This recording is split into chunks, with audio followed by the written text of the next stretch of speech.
My dear brothers and sisters, Happy New Year. Since it is the beginning of a new year, I'd like to share some important information with you on what is happening in the New Apostolic Church USA for 2018. The Chief Apostle addressed us with a theme for 2018, Faithful to Christ. I encourage you, your families, and congregations to explore this theme and its various elements over the next months to keep the message alive and relevant.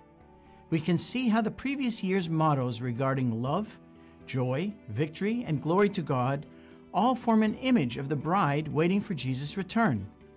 These themes demonstrate that a faithful Christian still needs to keep growing and learning from the teachings of Christ, and that God reveals more and more to us as we step forward and mature.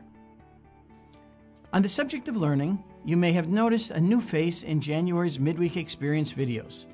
This year, additional ministers will be joining the apostles and bishops as presenters of the midweek experience curriculum. This month, Evangelist Peter Cook from Portage, Michigan, presents the small group video material on Jesus, I Am statements. Focusing now on the Faith Arc. Starting in 2018, during each quarter, I encourage the congregations and districts to set aside one Sunday for a children's service. We will provide content based on a special divine service guide, and these can be done locally or regionally, decided by the rectors. For parents, please be aware that in 2017, we launched our Partnering with Parents videos and emails. Every month highlights a parenting topic, and those subscribed receive 2 brief emails and a short video that explores the topic from a Christian perspective. I've heard of parents in some congregations getting together to discuss these topics while their children are in Sunday school. I encourage all parents and grandparents to make use of this valuable resource. To subscribe, visit our website, nacusa.org.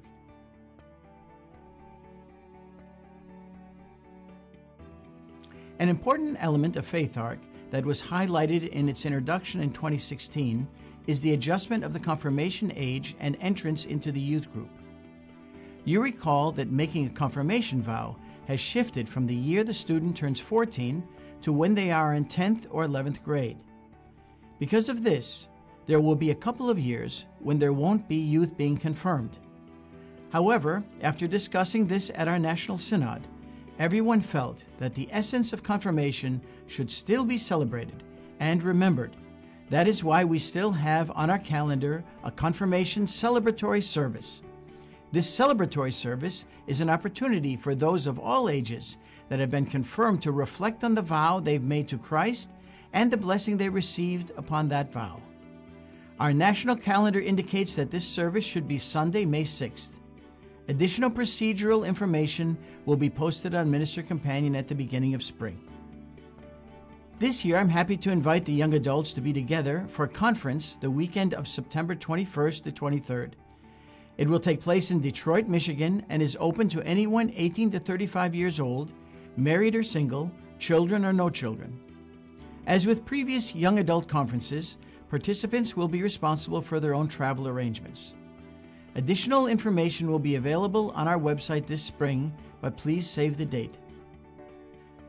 To work towards better communication on the national level, I would like to highlight 2 events. For our ordained ministers, I will provide a recorded message to be used in a local ordained ministers meeting. This recording will be made available on Tuesday, March 6th. I ask that all ministers watch the video during that month. Later in the year, I will also be hosting a live webcast meeting on Saturday, October 6th.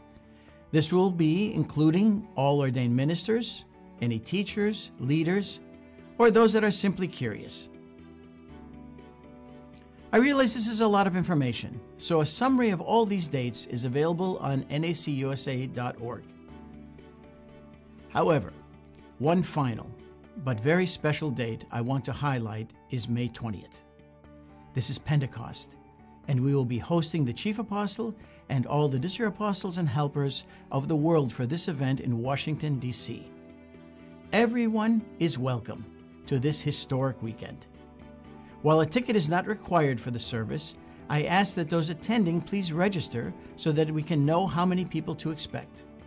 To register, For additional information and a schedule of the events for the weekend, please visit nacusa.org and look for this banner.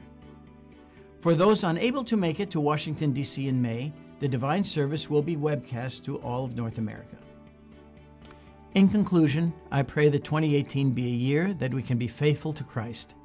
I hope that you can utilize some of the tools, resources, and events I've mentioned here to help you grow in your relationship with Him and to know more about Christ, about your neighbor, and even yourself. God expects us to advance, so let's step forward together in 2018.